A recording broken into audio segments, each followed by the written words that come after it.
मैंने वहाँ उनका इंतज़ार किया, बहुत इंतज़ार किया। और जब मेरी बारी आई तो पैसे नहीं थे मेरे पास।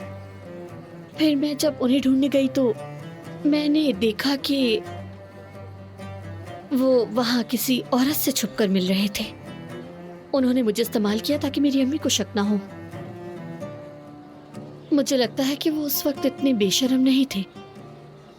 जब उन्होंने मुझे देखा तो फौरन मेरी तरफ दौड़े चले आए। क्या कहा? तुम झूले पर क्यों नहीं बैठी? मैंने कहा मुझे नहीं बैठना, मैं डरी हुई थी काफी। और वो मुझसे फिर बहुत नाराज हुए।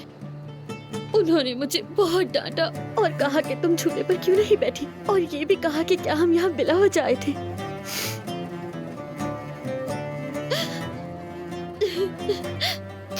और उस दिन के बाद से उन्होंने कभी मुझे दोबारा पार्क ले जाने की जहमत नहीं की, क्योंकि मैं डर जाती थी।